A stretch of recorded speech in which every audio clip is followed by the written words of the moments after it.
This video is sponsored by Caleb and Brown. They help their clients buy, sell, and swap cryptocurrencies with a 24/7 personal broker service. Sign up today. All right, what else do I have? Next up is, I believe, Ethereum creator Vitalik Buterin is, laying down a roadmap to minimize centralization risk in Ethereum's proof-of-stake design.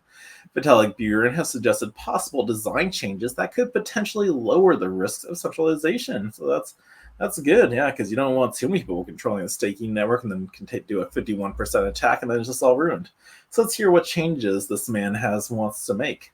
Ethereum co-founder Vitalik Buterin believes that the centralization of proof-of-stake poses a significant threat to Ethereum. Proof-of-stake centralization is where large stakers dominate and the small stakers join large pools.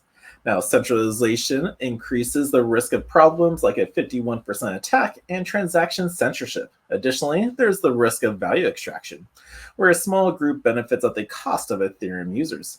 Now, according to Buterin, the risks exist in block construction and staking capital provisions. So what's the problem?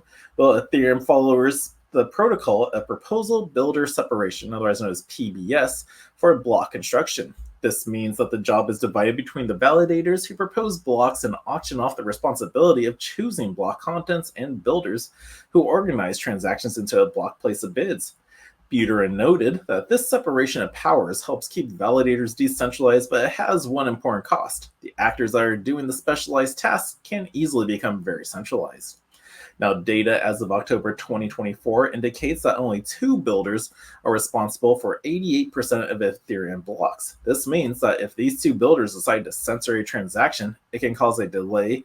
Processing the transaction can take an average of 114 seconds instead of just 6 seconds. And while the delay may not affect certain transactions, the builders can manipulate the market by delaying urgent transactions like those during DeFi liquidations. Therefore, the concentration of power can seriously threaten Ethereum's integrity, so that really can.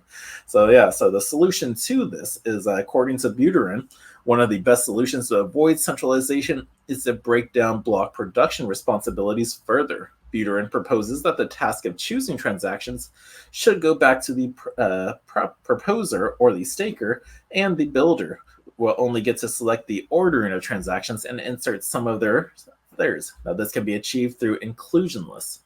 This is how it will work. A randomly selected staker creates an inclusion list, which includes valid transactions. A block builder, while creating a block, is required to include all the transactions in the inclusion list, but has the power to rearrange them and add their own transactions.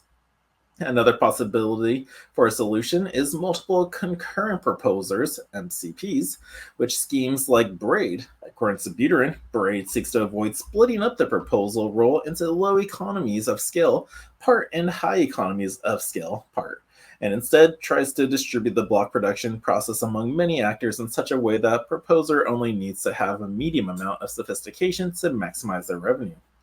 Now, Buterin noted that encrypted meme pools are a crucial technology required to implement the design changes above, and using encrypted meme pools, users can broadcast their transactions in an encrypted form, along with proof of the validity of it. Now, the transactions are also included in the blocks in an encrypted form, and the builder does not know the contents of the transactions, and they are only revealed later on.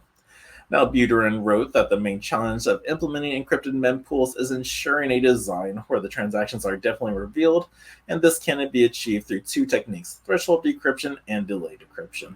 So that is the solution to the problem right there, because when you got 88% of the block builders can literally do that, that can have a lot of trouble. So by splitting it up into all those parts definitely makes sense. This man's definitely a smart one. So very technical for this, but there was a problem with it, and he's solving it, so way to go.